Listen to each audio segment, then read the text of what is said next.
Malaysia is a land that is truly blessed. It has no volcanoes. It is free from tornadoes and hurricanes. It has enough rainfall to keep away severe droughts. A veritable Eden. Like others before it, the Malaysian Eden is not spared the adverse side effects of progress. The first signs that the balance of nature has gone off is the increasingly frequent floods and the deterioration of the water quality, especially in towns and cities.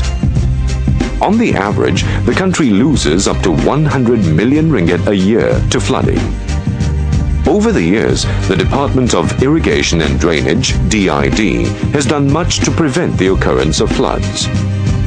Much time and money have been expended on activities and infrastructure to prevent flooding. The widening of rivers, the building of bunds along rivers, the construction of dams, diverting or rerouting of rivers, the building of pump houses. In the last 3 decades, billions of ringgit have been spent on flood mitigation. Yet the frequency of flooding continues to increase, especially in urban centers. It does not look as if the problem is going to go away. The ongoing development of the country continues to exact its toll on the environment.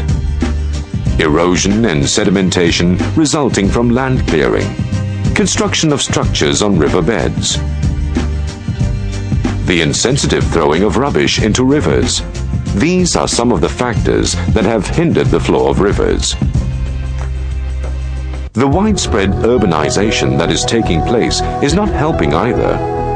Due to the drastic changes in the environment, absorption of rainwater into the ground is greatly reduced. The inability of the rivers to convey the excess water load is what causes flooding.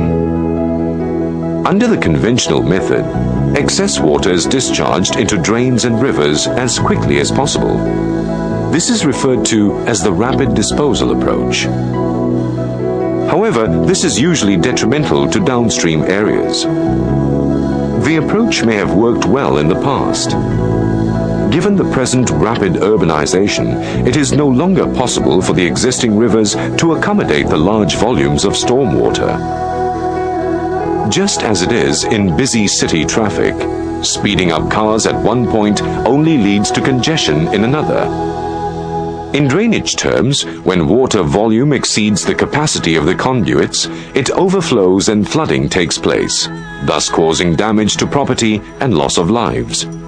Continually deepening and widening the drains and rivers is obviously not the answer. It costs too much, and in most cases, there never is enough land or space for it. The answer lies in using a different approach to the problem. Instead of regarding excess stormwater as a nuisance and getting rid of it as fast as possible, the new thinking looks at stormwater as a resource to be managed for maximum benefit. Instead of rapidly discharging the stormwater, the new approach emphasizes its retention and detention, in short, its storage. Central to this storage-oriented approach are some basic key elements. The first is infiltration. This is the process in which water passes into the ground as opposed to running off into some conveying medium. Naturally, the higher the rate of infiltration, the lower is the volume of surface runoff. Infiltration of stormwater can be improved through the use of stormwater retention facilities, such as porous pavements, dispersion trenches, gravel drains, swales, infiltration basins, recharge wells. The next key element in the new urban stormwater management approach is the retention and detention of the stormwater. Retention refers to the holding of stormwater and preventing water runoff. Detention refers to the temporary storage of stormwater runoff. Some of the facilities include detention pits, dry detention basins, wet ponds, wetlands, reservoirs, and lakes. In the new approach, excess water is still released into the drains and rivers. The difference is that it is regulated or slowed down. The attenuation of the water flow not only reduces the incidence of flooding, it minimizes or prevents flooding in the downstream areas. It does not damage the existing conveyancing infrastructure. The quantity of pollutant discharge into receiving waters is greatly reduced. The storage-oriented approach is already in practice in the country with encouraging results. Storage of water can take place at 3 levels. At the individual level, property owners can have storage facilities incorporated into their residential or commercial property. For example, small tanks, above-ground or underground storage areas. At the community level, larger facilities can be constructed in public open spaces or in conjunction with public recreation and sporting facilities. For example, dry detention basins, ponds, and flood reservoirs.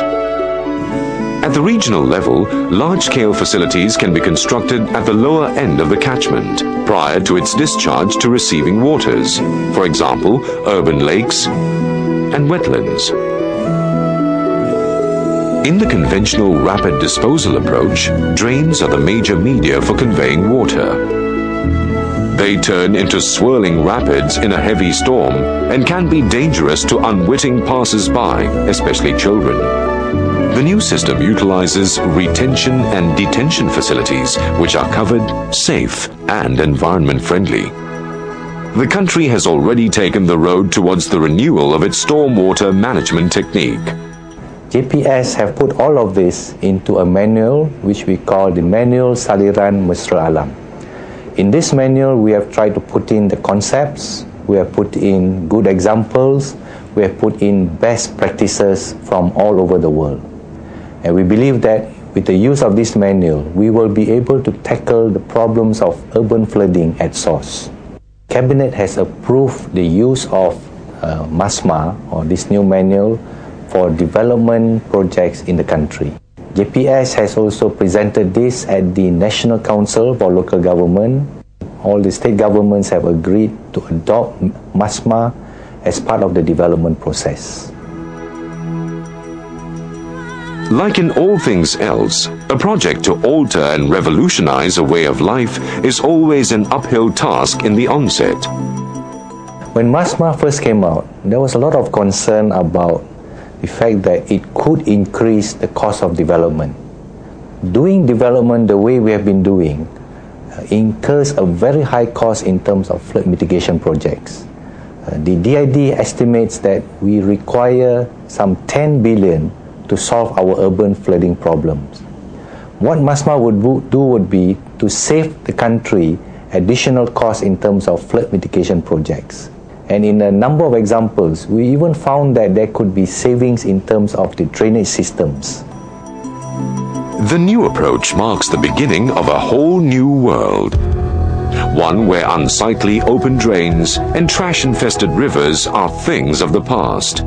Where floods are a rarity. And where rivers are what they are intended to be, veins through which flows the lifeblood of the land. Man will live in harmony with his surroundings.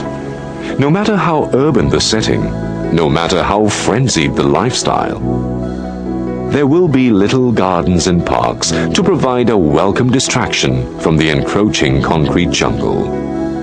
It will be an Eden, where the amenities of modern living are within reach, where the vagaries of the weather can be contained, and the quality of the lifeblood of the land ensured.